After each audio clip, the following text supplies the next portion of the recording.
Dr. Sarah Mitchell's coffee mug slipped from her trembling fingers, shattering against the clinic floor as she stared at the X-ray screen. The massive grizzly bear lying sedated on her examination table wasn't just injured. He was carrying something impossible inside his stomach. 7 metallic objects glowed like ghosts against his ribs, each one perfectly preserved in his digestive tract. Her assistant Jenny stumbled backward, knocking over a tray of surgical instruments that clattered across the linoleum. "Dear God, Sarah, what is that?" The bear's scarred face seemed almost peaceful in sleep, but his left eye socket was empty, an old wound that spoke of violence. Sarah had treated hundreds of wildlife injuries, but never had she seen an animal deliberately swallow metal objects and survive. "Get Sheriff Morrison on the phone! Now!" Her voice cracked despite 15 years of veterinary experience. What had this bear witnessed? And why had he risked everything to protect whatever secrets lay buried in his belly? Leave a like and share your thoughts in the comments along with the city you're watching from now. Let's continue with the story. Betty Mae Henderson had been counting the same $27 in her purse for the 3rd time that morning when the enormous shadow fell across her kitchen window. At 75, her eyes weren't what they used to be, but she knew the difference between a dog and something that could tear her screen door clean off its hinges. The grizzly bear stood motionless in her backyard, swaying slightly like an old man fighting off dizziness. Blood matted his dark fur, and his breathing came in shallow, labored gasps.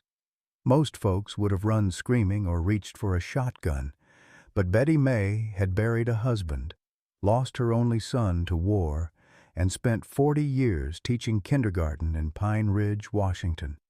Fear was a luxury she'd long since abandoned. "Well, hello there, big fella," she whispered, pressing her weathered palm against the cool glass. The bear's remaining eye, his left was just a scarred socket, turned toward her with an intelligence that made her breath catch. There was something almost human in that gaze, something that reminded her of Jake during his last video call from Iraq. Pine Ridge wasn't the kind of place where exotic animals wandered into backyards. Nestled in the shadow of the Cascade Mountains, the town of 800 souls lived quietly among loggers, retirees, and the occasional tourist heading to the national forest. Betty's modest blue house sat on Elm Street, where the biggest excitement usually involved Mrs. Patterson's cat getting stuck in trees. The bear took another unsteady step, then collapsed onto her autumn lawn with a thud that rattled her windows. Betty didn't hesitate. She grabbed her phone and scrolled past the sheriff's number, past animal control, landing instead on Pine Ridge Animal Hospital. "Dr. Mitchell, this is Betty Henderson on Elm Street. I need you to come quick, and don't bring any of those government folks with you."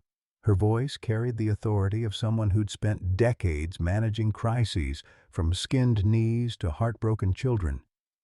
"I've got a visitor who needs help, and I suspect there's more to his story than meets the eye." Through the window, she watched the massive bear's chest rise and fall with effort. Something about his positioning struck her as deliberate. He'd chosen her yard, her home, as if he'd been looking for this specific address. In a town where everyone knew everyone else's business, Betty Mae Henderson was known for 2 things: her legendary apple pie and her fierce loyalty to anyone she considered family. She had no idea that the dying bear in her backyard was about to become both her greatest challenge and her most precious gift. What she did know, with the certainty that comes from 7 decades of living, was that this creature hadn't stumbled into her life by accident. Some things, her grandmother used to say, were simply meant to be.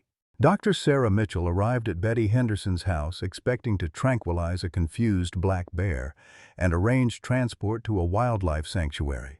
What she found instead was an 800-pound grizzly with military precision in his movements and scars that told stories no wild animal should know. "He's been here since dawn," Betty explained, leading Sarah through her kitchen to the back door. Hasn't made a sound, hasn't tried to get into my garbage, just waiting. She paused, her hand on the doorknob. Dr. Mitchell, I taught school for 40 years. I know the difference between an animal that's lost and one that's arrived exactly where he intended to be. Sarah peered through the window and felt her professional confidence waver. The bear lay on his side beneath Betty's old apple tree, but his positioning was deliberate, facing the house, his massive head raised just enough to keep watch. This wasn't the behavior of a wounded wild animal seeking shelter. This was something else entirely. Mrs. Henderson, I need you to stay inside while I assess the situation. Sarah checked her tranquilizer gun, though something told her she wouldn't need it. Grizzlies aren't native to this area. He's either escaped from somewhere or what, dear? Sarah didn't have an answer. In 15 years of wildlife veterinary work, she'd never encountered a bear that seemed to be keeping guard duty. The moment Sarah stepped into the backyard, the bear's eye fixed on her with startling clarity. No aggression, no fear, just evaluation. She moved slowly, speaking in the calm tones she'd learned worked with traumatized animals, but this bear didn't seem traumatized. He seemed patient. Easy, big guy. I'm here to help. She knelt 10 feet away, close enough to see the extent of his injuries.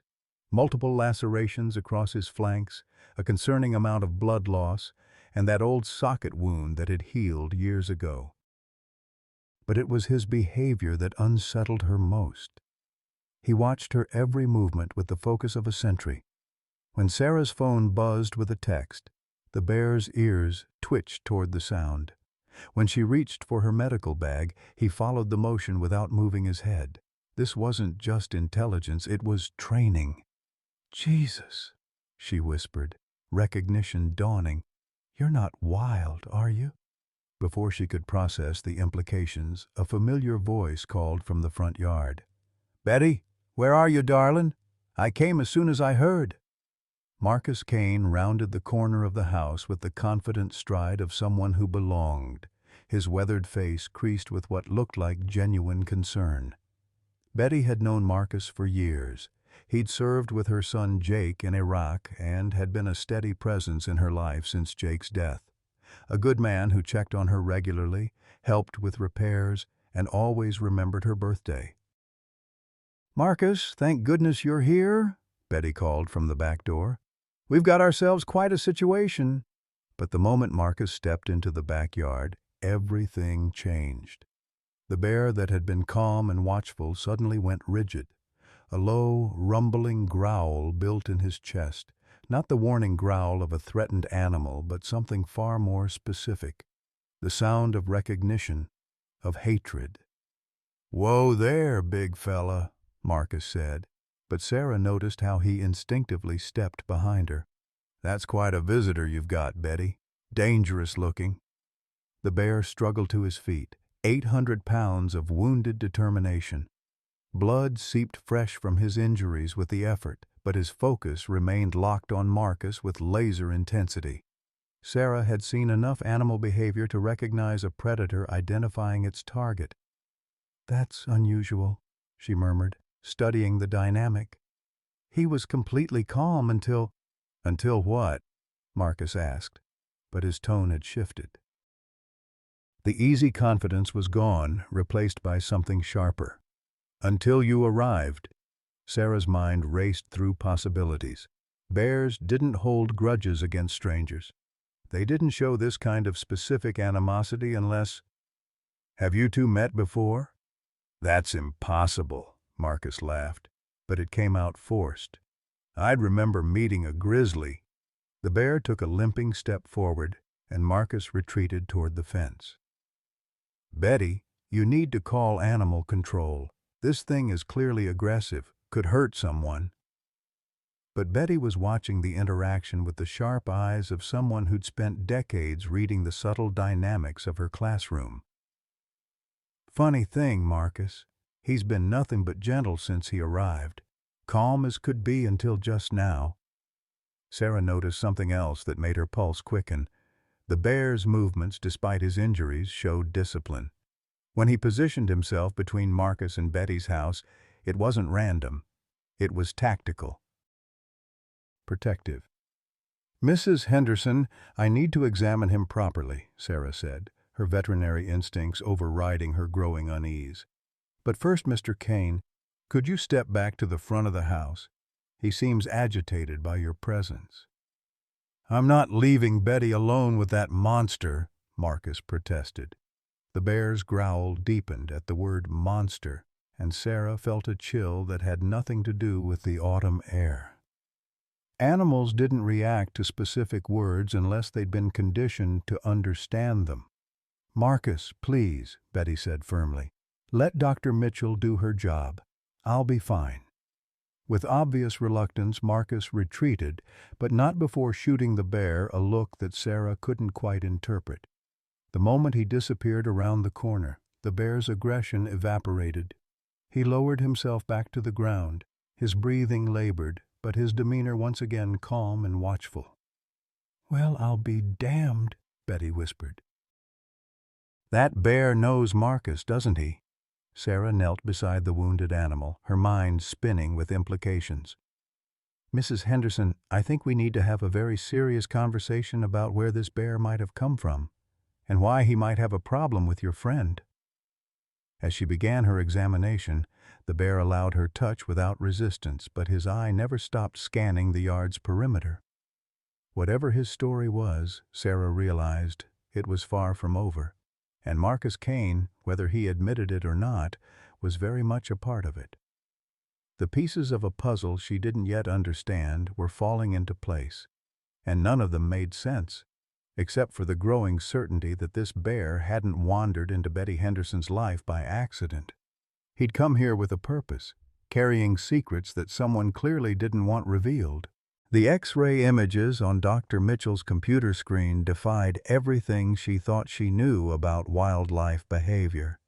7 distinct metallic objects sat in the bear's stomach like a collection of secrets, each one perfectly preserved by the animal's careful positioning and protective instincts. "This is impossible," Sarah whispered, adjusting the contrast to get a clearer view. "Animals don't deliberately swallow metal objects and survive. Their digestive systems aren't designed for this." Betty leaned closer to the monitor, her weathered fingers tracing the ghostly shapes on the screen. "Those look like dog tags?" Sarah zoomed in on the largest object. The rectangular shape was unmistakable. Military identification tags, the kind every soldier wore into combat. But there were others too. What appeared to be badges, possibly a medal and something circular that could have been a coin or button. "Mrs. Henderson, I need to ask you something, and I need you to think carefully before you answer."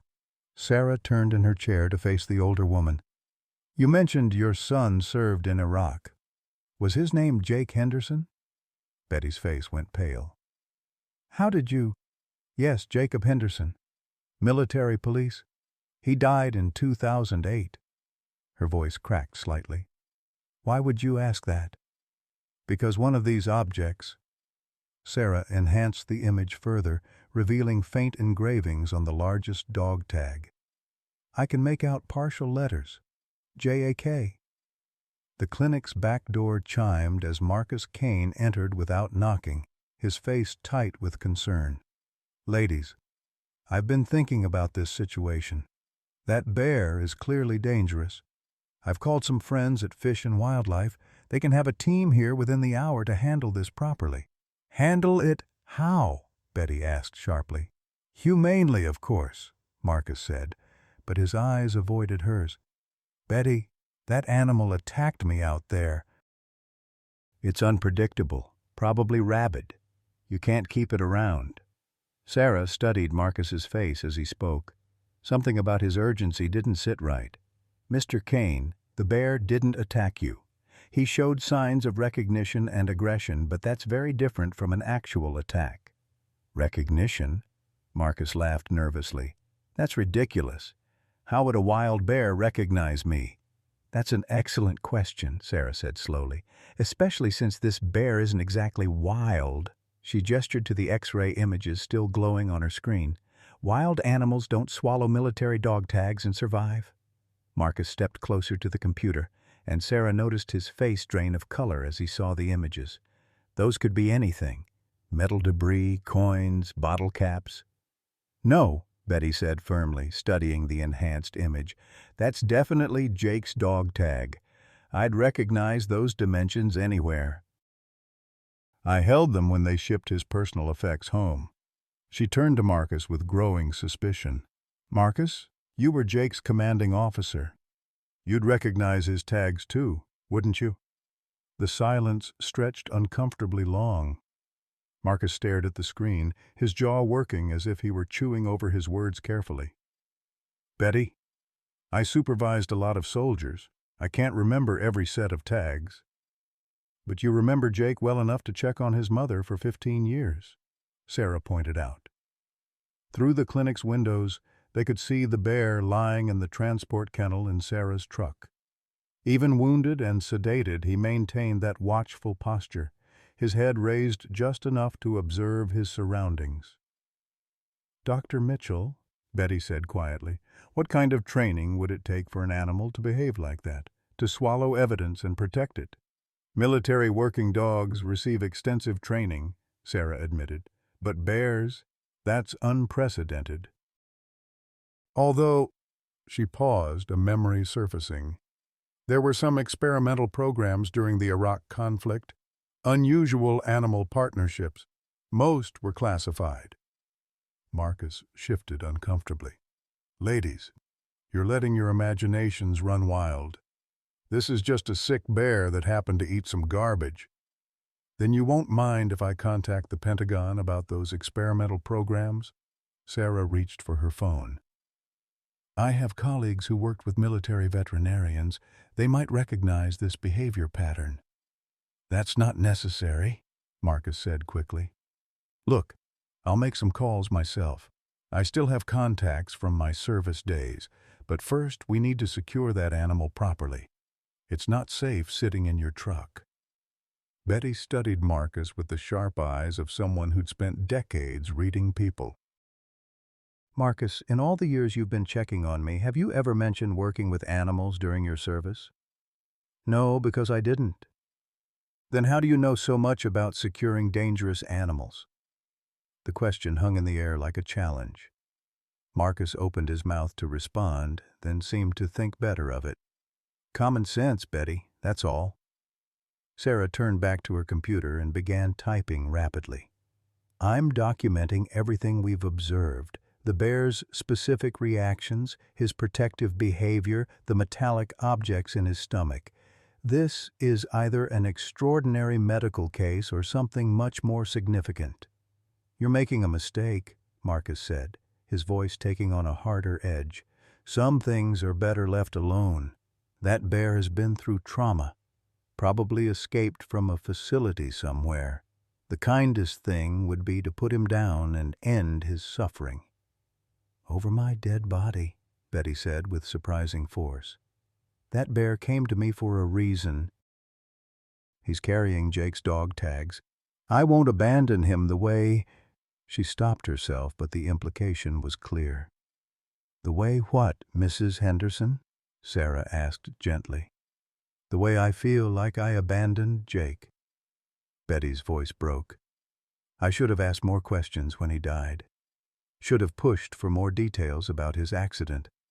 But Marcus said it was classified, that some things were too painful for families to know. Sarah felt the pieces clicking together in her mind. Mr. Kane, you were the one who told Mrs. Henderson about her son's death. I was his commanding officer. It was my responsibility. And you've been checking on her ever since. Very dedicated of you. Jake was a good soldier.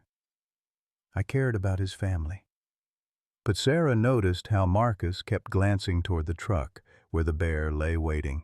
His concern seemed less about Betty's welfare and more about controlling the situation. "I'm going to perform surgery to remove those metallic objects," Sarah announced. "Whatever they are, they need to come out for the bear's health, and then we'll know exactly what we're dealing with." "I strongly advise against that," Marcus said. "The bear might not survive surgery in his condition." "The bear definitely won't survive without it," Sarah countered. "Those objects could cause internal bleeding or infection." Betty stood up with the decisiveness of someone who'd made up her mind. "Dr. Mitchell, you do whatever you need to do to save him." "Marcus, I appreciate your concern, but this is my decision to make." Marcus's composure finally cracked. "Betty, you don't understand what you're dealing with. Some secrets are buried for good reasons." The admission hung in the room like a confession. Sarah and Betty stared at him, the weight of his words sinking in. "What secrets, Marcus?" Betty asked quietly. But Marcus was already backing toward the door. "I've said too much. Just be careful, Betty. Sometimes the truth hurts more than ignorance." As he left, Sarah noticed him pull out his phone and start dialing before he even reached his car. Whatever was happening, Marcus Kane was far more involved than he'd let on. And the bear lying in her truck might be the only witness to secrets that someone was desperate to keep buried. The surgery took place in the early hours of dawn, when Pine Ridge slept and the clinic hummed with the quiet efficiency of emergency medicine. Sarah had performed hundreds of operations on large animals, but none with stakes that felt this personal, this dangerous. Betty refused to leave, positioning herself in the observation room where she could watch through the surgical suite's windows. Her hands clutched a worn photograph of Jake in his military uniform, his young face serious beneath his service cap. "Vitals are stable," Jenny reported, monitoring the anesthesia as Sarah made her first incision. The bear's massive chest rose and fell with mechanical precision, but even unconscious, his body seemed coiled with purpose. The first object Sarah extracted was indeed a dog tag, tarnished but readable. Henderson, Jacob M. Betty's sharp intake of breath was audible through the intercom.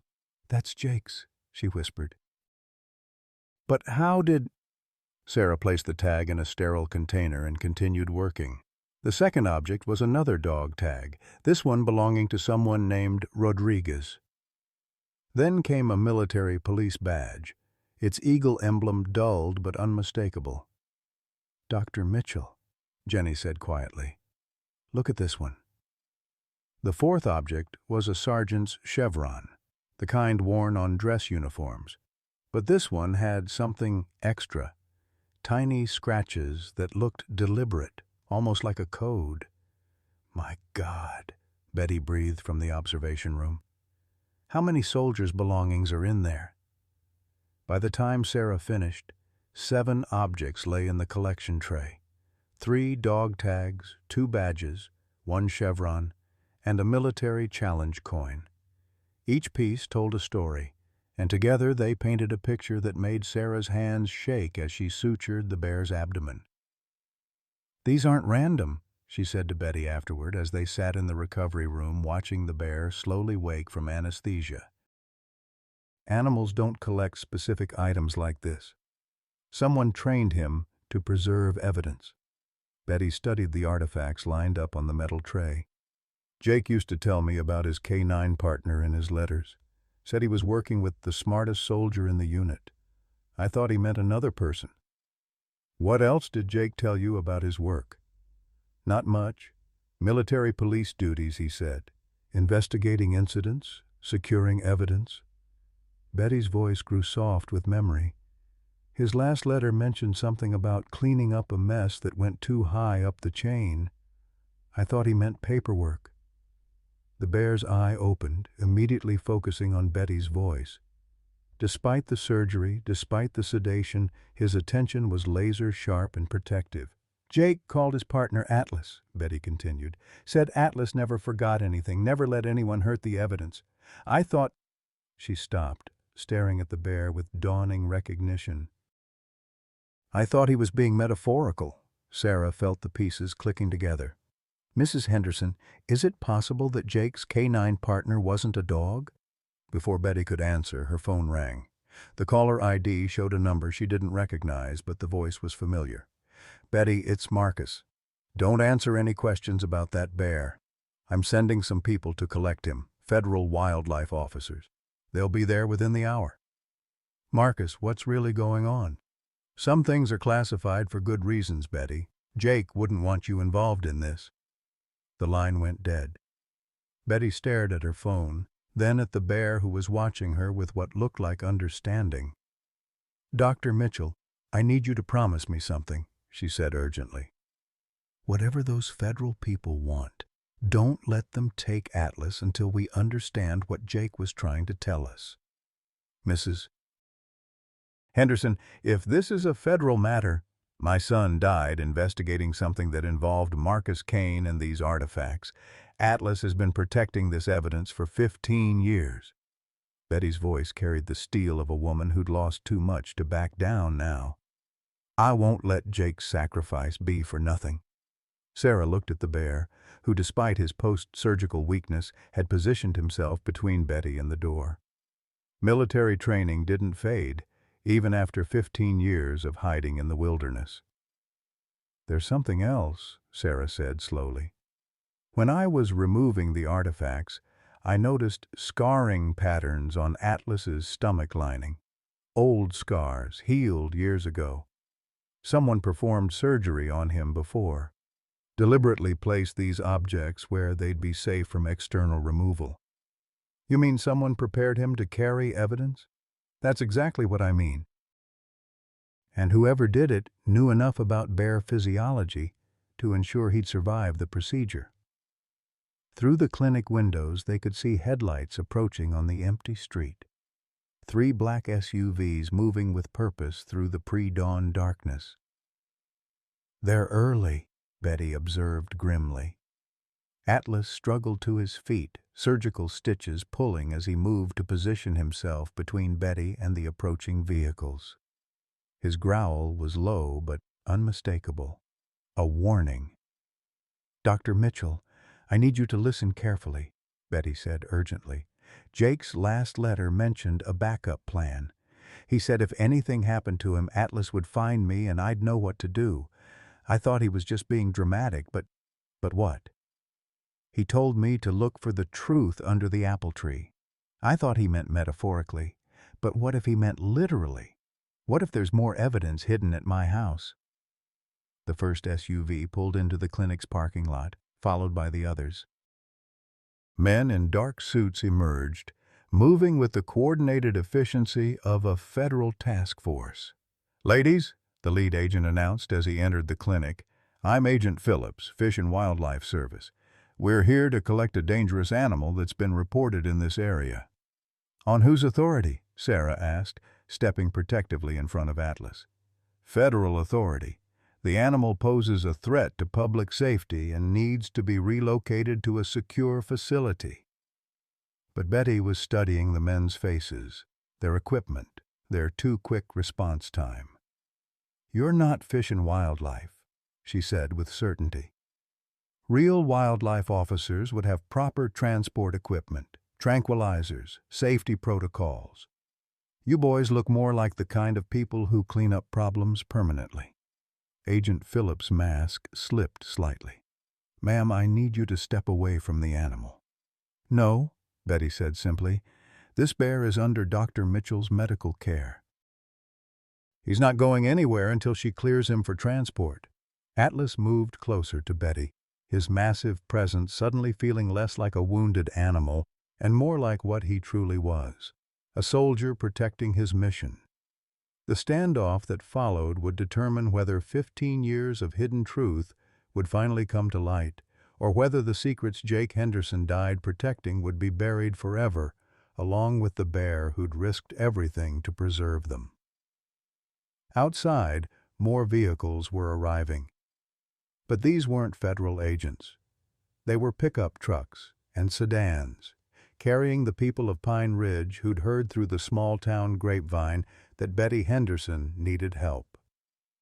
Sometimes, Sarah realized, the cavalry arrives in the most unexpected forms. The confrontation at Pine Ridge Animal Hospital escalated when Agent Phillips reached for his sidearm, only to find himself surrounded by 24 locals who'd materialized from the pre-dawn darkness like an army of concerned neighbors. "Easy there, son," came the gravelly voice of Earl Thompson, the town's retired fire chief, as he stepped through the clinic door. "Lot of folks in Pine Ridge real interested in what happens to Betty's bear." Behind Earl came a steady stream of townspeople. Maria Santos with her 3 teenage sons, old Pete from the hardware store still in his pajamas, the entire crew from Murphy's Diner, and most importantly, Sheriff Jim Morrison, with his hand resting meaningfully on his own weapon. "Agent Phillips," Sheriff Morrison drawled, "you mind showing me that federal warrant for removing an animal from my jurisdiction?" Phillips's jaw tightened. "Sheriff, this is a matter of national security." "Is it now?" "Funny thing about national security usually comes with proper paperwork." Morrison held out his hand expectantly. "Federal agents operating in my county need to check in with local law enforcement. That's protocol." Betty watched the standoff with growing courage, surrounded by neighbors who'd known her for decades. These were people who'd brought casseroles when Jake died, who helped with her roof repairs, who'd never forgotten that she'd taught half their children to read. "There's no warrant," she said loudly enough for everyone to hear. "These men aren't here officially. They're here to cover up whatever my son died investigating." Agent Phillips motioned to his team, but the clinic had become uncomfortably crowded. Earl Thompson's massive frame blocked the doorway, while Maria Santos positioned herself directly between the agents and Atlas. "You know," Earl said conversationally, "I was Army myself, served 2 tours in Vietnam." "Funny thing about fake federal agents, they never know the right words, the right procedures. Real agents would have coordinated with local authorities first." "This is obstruction of justice," Phillips warned. "No," said Dr. Mitchell, stepping forward with a manila folder. "This is justice finally getting a chance." She held up the surgical photographs and X-ray images. "I've documented everything we found inside Atlas, military dog tags, badges, and evidence that someone surgically implanted these items to preserve them." The crowd murmured angrily as Sarah continued. "This bear was trained to protect evidence of military crimes. Someone killed soldiers to cover up their activities, and Atlas has been carrying proof for 15 years. Sheriff Morrison studied the photographs with growing interest. "Dr. Mitchell, you're saying this animal is essentially a living evidence locker?" "That's exactly what I'm saying." "And these men aren't here to protect national security. They're here to destroy evidence of war crimes." Agent Phillips made a subtle hand signal to his team, but Earl Thompson caught it. "Boys," Earl announced loudly, "looks like these fellows are getting ready to do something stupid. Might want to step outside and make some phone calls. Real federal agencies, maybe, FBI, Pentagon, couple of war correspondents I know." The threat was clear, and Phillips realized his operation was unraveling. "This isn't over," he told Betty. "You're interfering with matters beyond your understanding." "I understand plenty," Betty replied firmly. "I understand my son died trying to expose corruption, and you're part of it. I understand Atlas has been protecting Jake's work all these years. And I understand these good people won't let you hurt either of us." As the fake agents retreated to regroup, Betty turned to the assembled crowd. "Folks, I can't ask you to stay and risk trouble." "Betty Henderson," Maria Santos interrupted, "you taught my kids to read. You sat with my mother when she was dying. You think we're going anywhere?" Old Pete nodded agreement. "Besides, I served with your Jake's grandfather in Korea. Henderson men don't give up fights, and neither do their mothers." Sheriff Morrison holstered his weapon, but kept his radio ready. "Dr. Mitchell, I need you to preserve all that evidence properly. We're going to need federal investigators, real ones, to examine what that bear's been carrying." "Already done," Sarah replied.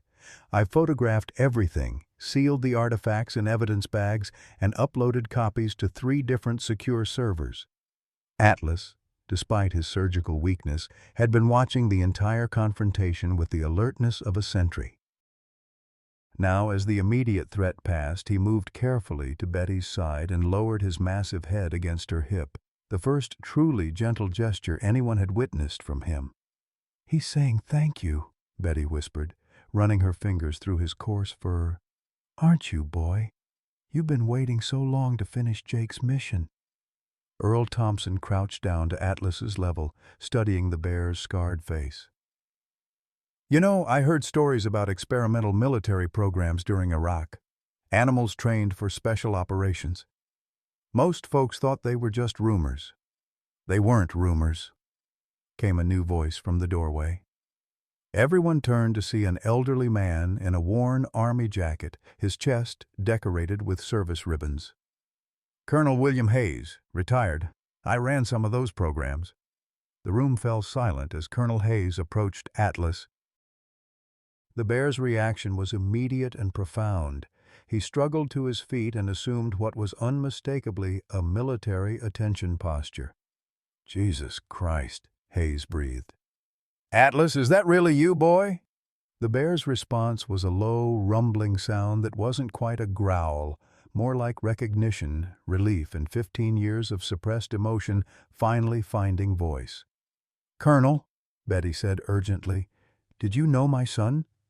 Hayes turned to her with eyes full of pain. "Ma'am, your son Jake was the finest MP I ever worked with, and when he started investigating weapons trafficking in his unit, he knew his life was in danger. That's why we developed the contingency plan." "What contingency plan?" "If anything happened to Jake, Atlas was trained to find you and preserve the evidence Jake had gathered. We surgically implanted the proof inside Atlas where no one would think to look. Your son died trying to expose a conspiracy that went all the way to the Pentagon." Sheriff Morrison stepped forward. "Colonel, are you saying Jake Henderson was murdered?" "I'm saying Jake Henderson was a hero who died protecting his country from traitors in uniform, and Atlas here has been carrying the proof for 15 years, waiting for the right moment to complete the mission." Betty looked down at Atlas, understanding finally flooding through her. "That's why you came to me. Jake told you to find me if something happened to him." Atlas pressed closer to Betty, and for the first time since Jake's death she felt the presence of her son's love manifesting through his most loyal partner. The fake federal agents were regrouping outside, but inside the clinic, surrounded by her community, and finally understanding her son's sacrifice, Betty Henderson realized that some battles are worth fighting, no matter how long they take or how impossible they seem. The truth had waited 15 years to emerge. Now, with Atlas by her side and an entire town standing guard, it was finally time for justice to be served. The revelation that Atlas had carried evidence of war crimes for 15 years should have brought Betty peace, but instead it plunged her into the darkest hours of her life. As Colonel Hayes explained the full scope of the conspiracy, the weight of her son's sacrifice, and the years of lies she'd been told, nearly broke her. Jake discovered that weapons meant for Iraqi police were being sold to insurgents, Hayes explained, his weathered hands trembling as he spoke. American soldiers were dying from their own weapons. When Jake tried to report it through proper channels, he was told to stand down. Betty sank into a clinic chair, the photograph of Jake clutched to her chest. Marcus said Jake died in a roadside explosion. Random bad luck. There was nothing random about it, Hayes said grimly. Jake was getting too close to exposing the entire network. Marcus Kane was the middleman, taking bribes to look the other way while weapons were diverted. When Jake threatened to go to the media, they silenced him. The room fell silent except for Atlas's labored breathing. The surgery had taken more out of him than Dr. Mitchell had hoped. and his condition was deteriorating rapidly. "He's going into shock," Sarah announced, checking his vital signs. "The stress of the confrontation combined with his injuries and the surgery, his body is shutting down." Betty knelt beside Atlas, stroking his massive head as his breathing became increasingly shallow. "You held on for 15 years, didn't you, boy? Waiting to finish Jake's mission. You can rest now." But Atlas wouldn't rest. Even as his strength failed, he kept his remaining eye fixed on Betty, as if he still had something important to accomplish. Outside, the fake federal agents had been reinforced by additional vehicles. Sheriff Morrison reported that they'd set up a perimeter around the clinic, cutting off all access roads into town. "They're not going anywhere," Morrison told Colonel Hayes grimly. "And neither are we. They've got us surrounded." Earl Thompson peered through the clinic windows at the armed men positioning themselves around the building. 20 years in the fire department, and I never thought I'd see the day when Americans would lay siege to their own neighbors. The situation grew more desperate when the power went out. Emergency lighting kicked in, casting eerie shadows through the clinic as Sarah worked frantically to keep Atlas stable with portable equipment. "They're isolating us," Hayes observed. "Classic containment operation. Cut communications, control access, wait for the problem to resolve itself." "You mean wait for Atlas to die?"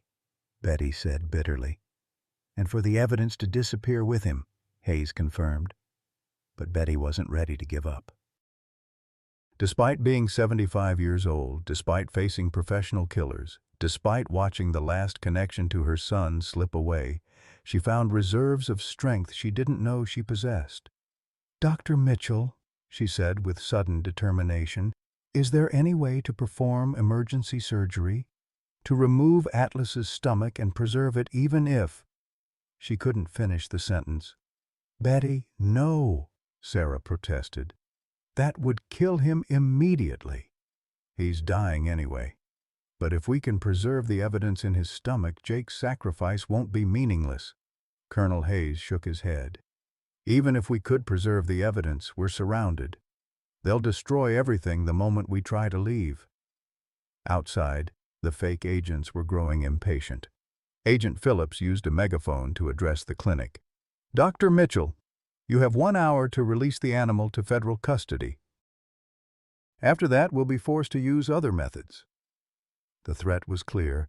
They were prepared to storm the building and eliminate everyone inside. Betty stood at the window, looking out at the armed men who represented everything her son had died fighting against. Corruption, cover-ups, the betrayal of the very ideals Jake had sworn to protect. 15 years, she whispered.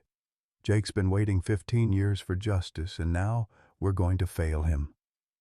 Atlas struggled to lift his head, responding to the despair in Betty's voice.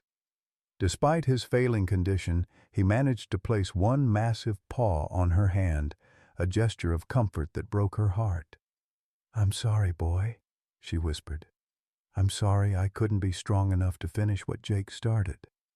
But old Pete, who'd been quietly working on his cell phone despite the communication jamming, suddenly looked up with excitement. "Betty, remember when you taught my grandson Tommy? The one who became a fancy lawyer?" "Of course." "Why?" "Well, turns out Tommy's got friends at the Washington Post, real investigative reporters. I managed to get a text through before they cut the signals completely." Earl Thompson caught on immediately. "You mean—" I sent them copies of all Dr. Mitchell's evidence photos an hour ago. Every dog tag, every badge, every piece of proof Atlas was carrying, plus recordings of Colonel Hayes explaining the whole conspiracy." The room erupted in surprised murmurs, but the victory was short-lived. Atlas convulsed suddenly, his massive body going rigid before relaxing into what looked like his final moments. "No," Betty cried, cradling his enormous head. "You can't leave now. Not when we're so close." Dr. Mitchell checked his pulse and shook her head grimly. "His heart is failing. There's nothing more I can do." As Atlas's breathing became barely perceptible, Betty made a decision that would haunt her for the rest of her life.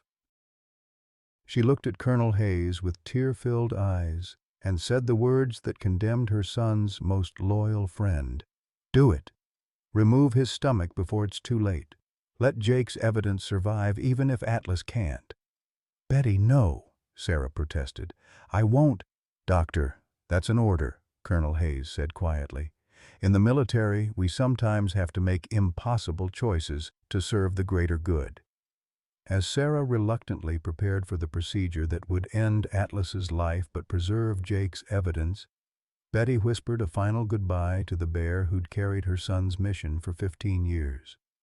"Thank you for bringing Jake home to me," she said through her tears. "Thank you for never giving up." Atlas's eye found hers one last time, and in that gaze, Betty saw not just an animal but a soldier who'd served with honor until his final breath. The weight of ordering his death to preserve evidence would stay with her forever, but she knew it was what Jake would have wanted. Sometimes love means making the hardest choice of all. Just as Dr. Mitchell prepared the instruments that would end Atlas's life to preserve Jake's evidence, the bear's eye suddenly focused with startling clarity. His massive head turned toward the clinic's back exit, and a low rumble emerged from his throat, not the sound of a dying animal, but the alert of a soldier detecting movement. "Wait," Colonel Hayes whispered, following Atlas's gaze. "He's trying to tell us something." Through the back window, they could see figures moving through the darkness. But these weren't the fake federal agents. These were men and women in actual military uniforms, advancing with professional precision toward the clinic. "Real Pentagon investigators," Hayes breathed in amazement. Tommy's newspaper contacts must have reached the right people. Agent Phillips's voice crackled over his radio, intercepted by Sheriff Morrison's scanner. "Abort mission. Repeat, abort mission." Pentagon CID is on site. The fake agents scrambled toward their vehicles as genuine federal investigators surrounded the clinic. Betty watched through the window as Phillips and his team were systematically arrested by military police with proper identification and warrants. "Atlas knew," she whispered in wonder. "Even dying, he was still protecting us." But the bear's condition remained critical. Dr. Mitchell worked frantically to stabilize him as real Pentagon officials entered the clinic, led by a stern woman in a colonel's uniform. "Colonel Janet Morrison," she announced, "Criminal Investigation Division. We received evidence of war crimes and a cover-up involving the death of military police officer Jacob Henderson." Betty looked up from Atlas with tears streaming down her face. 15 years too late. "Ma'am, justice delayed isn't always justice denied. Thanks to the evidence your son's partner preserved, we can finally prosecute everyone involved in this conspiracy." Colonel Morrison examined the artifacts that had been removed from Atlas's stomach, her face growing grimmer with each piece. "These dog tags belong to soldiers who were listed as missing in action. The badges are from military police officers who died under suspicious circumstances. Your son wasn't the only one murdered to protect this weapons trafficking ring." The revelation hit Betty like a physical blow. Jake hadn't just been killed. He'd been part of a systematic elimination of honest soldiers who threatened a massive corruption network. "How many?" she asked quietly. "At least 12 confirmed deaths. Possibly more." Morrison's voice carried the weight of professional duty mixed with personal anger. "Sergeant Marcus Kane was just one piece of a much larger operation that went all the way to the Pentagon Procurement Office." As if summoned by his name, Marcus Kane appeared in the clinic doorway, flanked by military police. His face was pale but defiant, the mask of friendly concern finally stripped away completely. "Betty," he said, his voice lacking any warmth now, "you should have left well enough alone." "You killed my son," she replied with deadly calm. "Your son was naive. He thought he could take on a system that was making millions in necessary deals. Sometimes friendly fire happens in war zones. Accidents." 15 soldiers dead isn't an accident, Sergeant Kane, Colonel Morrison interrupted. It's mass murder. Marcus's composure cracked completely. You have no idea what it was like over there. The chaos, the impossible decisions.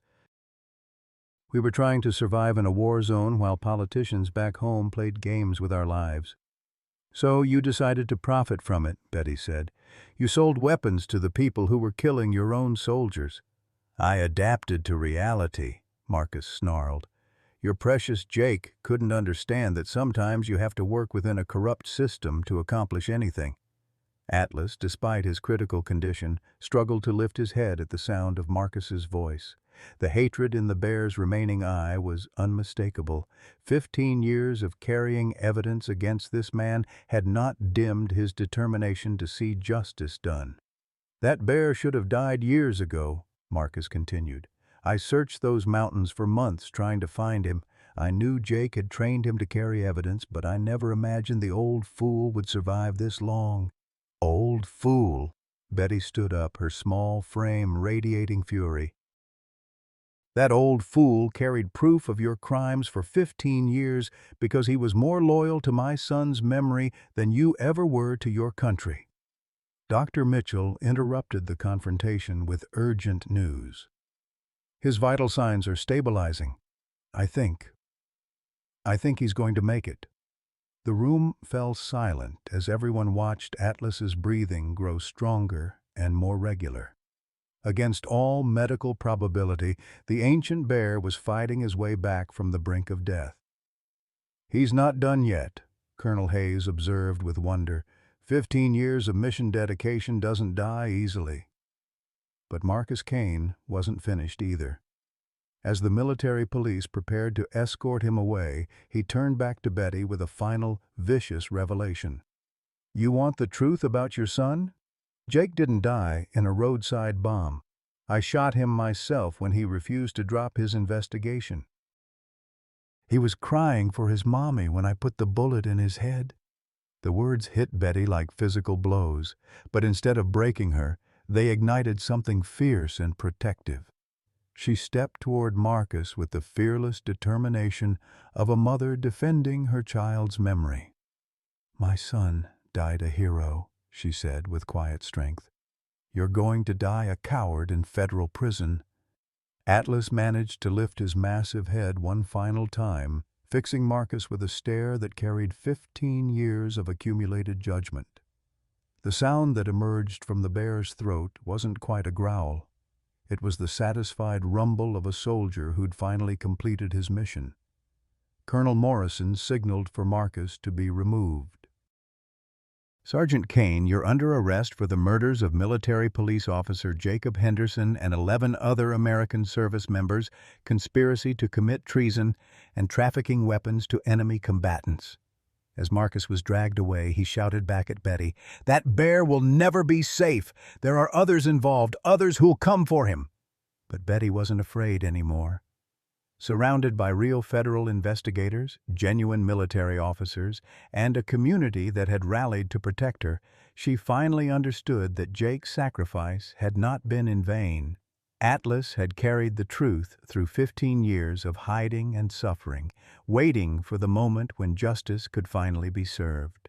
Now, as the bear's strength slowly returned and the last of the conspirators were arrested, Betty realized that some missions are worth any sacrifice, and some loyalty transcends even death itself.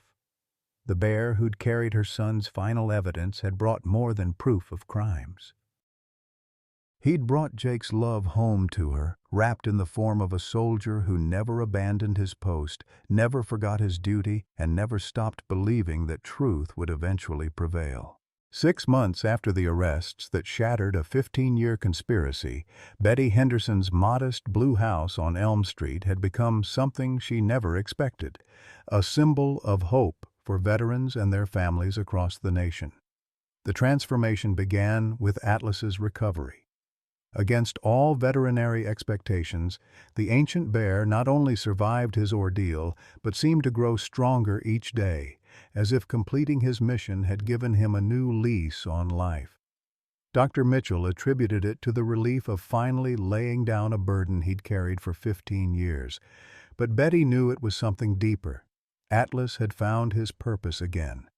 The special permit allowing Atlas to remain with Betty came through Pentagon channels, signed by officials who understood that some bonds transcend normal regulations. The bear, who'd carried evidence through a decade and a half of hiding, was granted official status as a veteran therapy animal, the first of his kind. "Morning, Atlas," Betty said, stepping onto her back porch with 2 cups of coffee, one for herself, one that she'd pour onto the ground beside the bear's favorite resting spot beneath the apple tree. It had become their daily ritual, a quiet moment of remembrance for Jake that somehow felt like communion with her son's spirit. Atlas raised his massive head, his remaining eye bright with intelligence and something that looked remarkably like contentment. The surgical scars had healed cleanly, and Dr. Mitchell's regular checkups showed him to be in remarkable health for a bear of his age. The doorbell rang, as it did every morning now. Betty's house had become an unofficial gathering place for veterans dealing with their own battles, men and women who found comfort in the presence of a fellow soldier who understood the weight of carrying secrets, the burden of survivor's guilt, and the long journey toward healing. "Come on in, Tommy," Betty called to the young Marine on her doorstep. Tommy Garrett had lost his left leg to an IED in Afghanistan and struggled with nightmares that kept him awake for days. Like many of the veterans who'd begun visiting, he'd found something peaceful about sitting quietly with Atlas, sharing the silent understanding that only soldiers could provide each other. "How's he doing today, Mrs. Henderson?" Tommy asked, settling into the lawn chair Betty kept permanently positioned beside Atlas's favorite spot. "Same as always, keeping watch over all of us," Betty replied with a smile. The bear's protective instincts hadn't diminished with his recovery. He still positioned himself strategically to observe all approaches to the house, still growled softly at strangers, until Betty gave them her approval. By mid-morning, the usual group had assembled.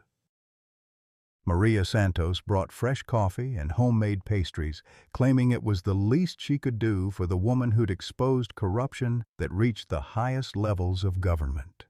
Earl Thompson arrived with his grandson, a teenager struggling with depression, who'd found unexpected comfort in Atlas's patient presence. Dr. Mitchell stopped by between appointments, officially to check on Atlas, but really to be part of the community that had formed around Betty's kitchen table. "Any word from Washington?" Earl asked, referring to the ongoing trials that had captivated national attention. "Marcus Kane pleaded guilty yesterday," Betty reported, her voice steady despite the pain that still accompanied mentions of her son's killer. "Life without parole. Colonel Morrison says they've arrested 17 people total. The corruption went deeper than anyone imagined." The trials had revealed the full scope of the weapons trafficking conspiracy that Jake died investigating. Military contractors, Pentagon officials, and field commanders had collaborated to divert millions of dollars worth of weapons and equipment, selling them to the highest bidders, while American soldiers died from their own diverted supplies. "Jake would be proud," Tommy said quietly. Atlas's ear twitched at the name, as it always did. The bear's memory of his original partner remained sharp and devoted. "I know he would," Betty agreed, "but mostly I think he'd be amazed at what's grown from his sacrifice." What had grown was extraordinary. The revelation of Jake's story, carried by Atlas through 15 years of faithful service, had inspired legislative changes in military procurement oversight.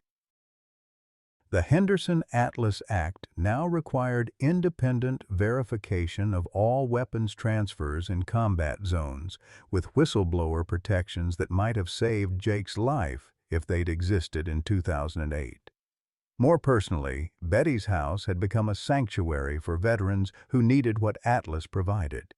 Unconditional acceptance from someone who understood the cost of service without requiring explanations or justifications.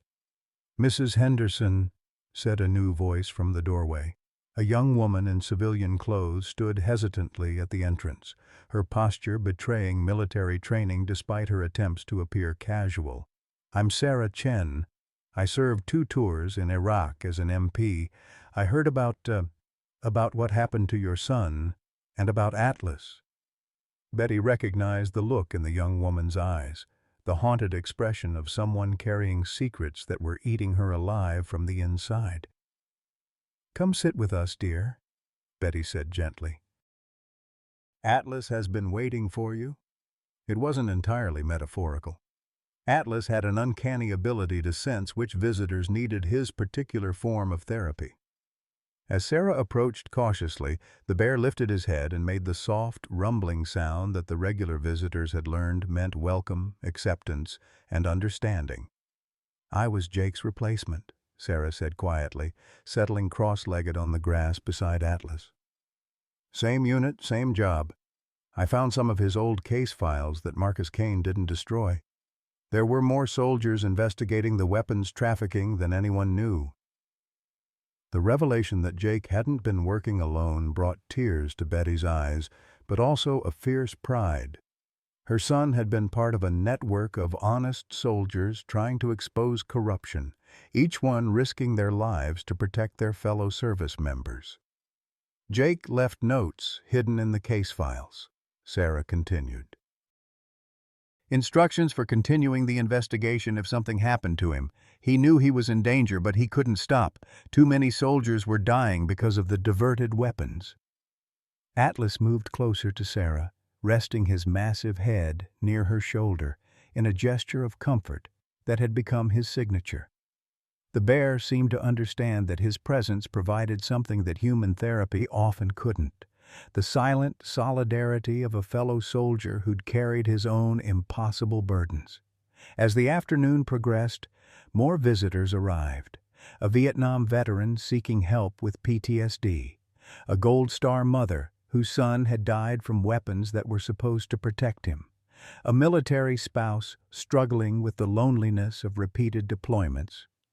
Each found something healing in the quiet community that had formed around Betty's kitchen table and Atlas's patient presence. "You know," Earl observed as the day wound down, "this isn't what any of us expected when that bear first showed up in your backyard." Betty looked around at the faces gathered in her modest home. Wounded warriors finding peace, neighbors who'd become family, strangers who'd become friends, united by their connection to a story of loyalty and sacrifice that had captured the nation's imagination. "Jake always said Atlas was the smartest soldier in the unit," she replied. "Maybe he knew that healing takes a community, not just an individual." As evening approached and the visitors gradually departed, Betty and Atlas settled into their evening routine.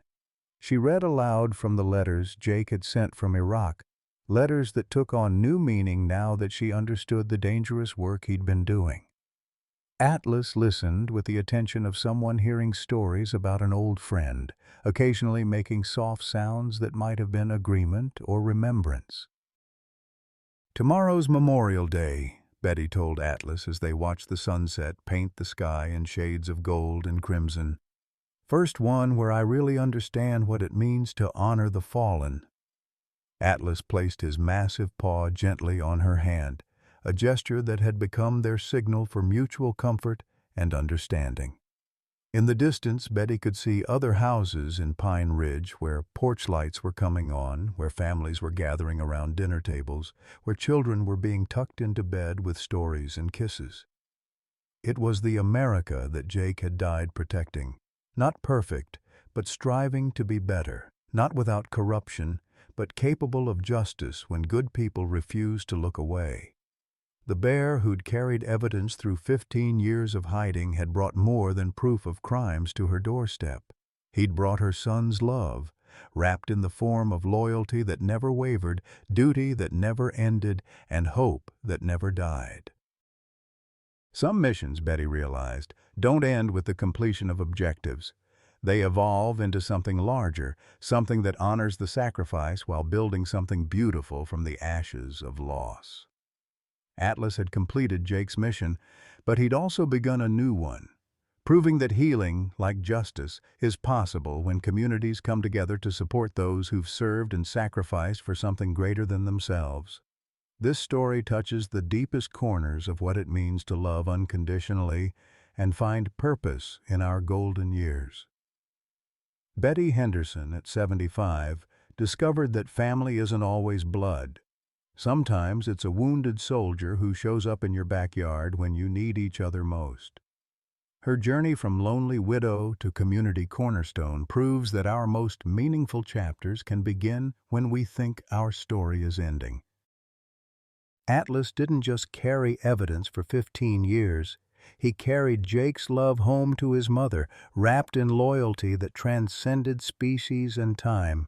For those of us who've lost children, spouses, or dear friends, Betty's story reminds us that love never truly dies.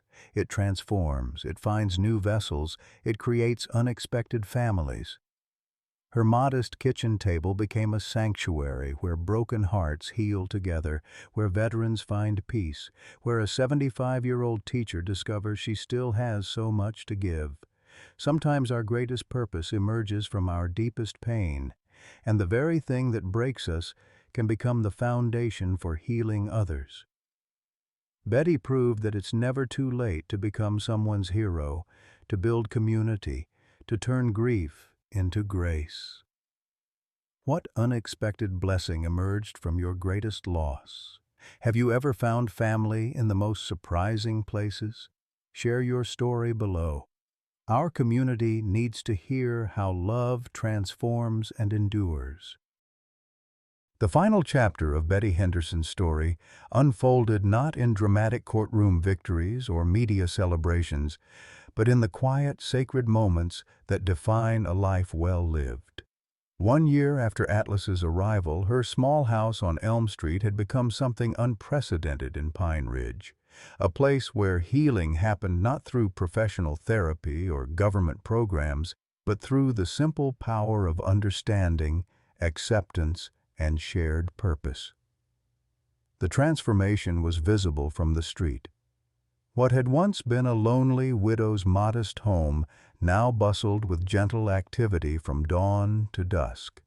Veterans of all ages found their way to Betty's door, drawn by word-of-mouth stories about a place where you could sit with an old bear who understood the weight of carrying missions that seemed impossible to complete.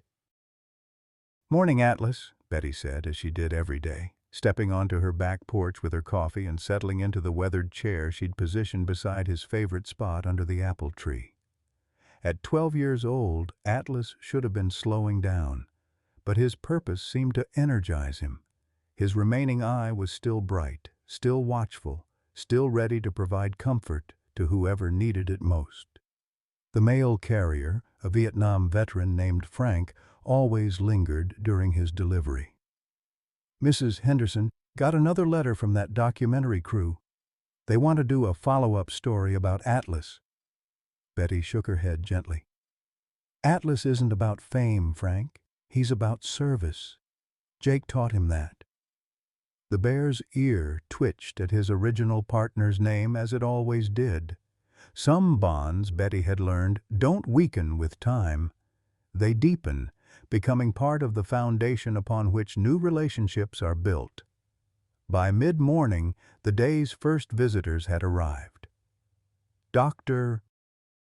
Mitchell stopped by with her monthly checkup, marveling as always at Atlas's continued good health. "For a bear his age, he's remarkable. It's like he's found the fountain of youth." "He's found his purpose," Betty corrected gently. "That's better than youth." Tommy Garrett wheeled his chair up the ramp that Earl Thompson had built, bringing with him a new visitor, another young veteran who carried the invisible wounds that Atlas seemed uniquely qualified to understand. "Mrs. Henderson, this is Michael Rodriguez. He served in Afghanistan with my unit." Betty recognized the haunted look immediately. Michael held himself with the rigid posture of someone trying to contain pain that threatened to spill over at any moment. "Welcome, Michael. Atlas has been waiting for you." It wasn't hyperbole.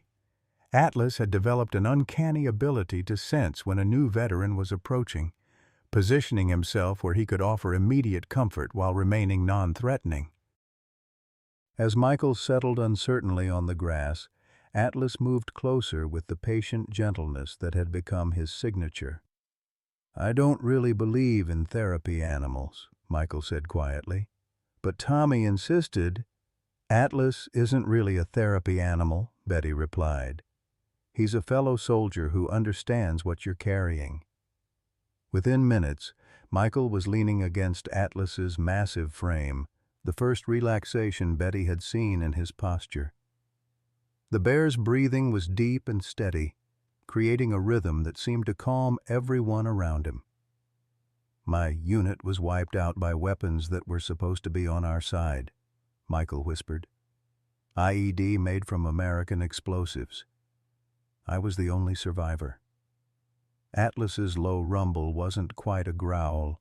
It was acknowledgement, understanding, the sound of one soldier recognizing another's pain. "Jake died investigating the people who sold those weapons," Betty said softly. "Atlas carried the evidence that put them in prison." "Your brothers didn't die for nothing, Michael. Their sacrifice led to changes that will protect future soldiers." The young man's tears came then. 15 months of suppressed grief finally finding release against the fur of a bear who'd carried his own impossible burden for 15 years. As the afternoon progressed, the usual community gathered. Maria Santos arrived with lunch for everyone, claiming it was practice for her catering business, but really because feeding people was how she showed love. Earl Thompson brought his grandson, who'd found in Atlas a friend who never judged his struggles with depression. Sheriff Morrison stopped by with updates on the ongoing trials that had exposed corruption reaching the highest levels of government. 17 convictions so far, Morrison reported. The Henderson-Atlas Act is being voted on next week. If it passes, it'll require independent oversight of all military weapons transfers. Betty nodded, satisfied that Jake's sacrifice continued to ripple outward, creating protections that might save other soldiers' lives. But her real pride was in the smaller victories happening around her kitchen table every day. "Mrs. Henderson," said Sarah Chen, the former MP who'd become a regular visitor, "I got accepted to law school. I want to specialize in military justice, make sure soldiers have someone to turn to when they see corruption." "Jake would be proud," Betty replied, and meant it. Her son's legacy wasn't just in the laws that bore his name, but in the lives he continued to touch through the bear who'd carried his mission home. As evening approached, the visitors gradually departed, each carrying with them a piece of the peace they'd found in Betty's backyard. But Michael Rodriguez lingered, reluctant to leave the comfort he'd discovered. "Can I come back tomorrow?" he asked hesitantly. "This door is always open to anyone who's served," Betty assured him. "Atlas will be here, and so will I." As Michael left, walking straighter than he had when he arrived, Betty reflected on the year that had transformed her life. She'd started as a lonely widow counting her final dollars, convinced her usefulness had ended with retirement. Now, at 76, she'd become the heart of a community that spanned generations and served those who'd served their country. "You know, Atlas," she said as they settled into their evening routine, "I spent years wondering why God took Jake from me. Now I think maybe God was preparing me for this, for you, for all of them, for a purpose I couldn't imagine when I was younger." Atlas placed his massive paw on her hand, a gesture that had become their signal for mutual understanding and affection. The phone rang. It often did in the evenings, with calls from veterans across the country who'd heard about Atlas and wanted to share their stories or ask for advice. Tonight, it was a Gold Star mother from Texas whose son had died in Iraq, looking for someone who understood the particular grief of losing a child to war.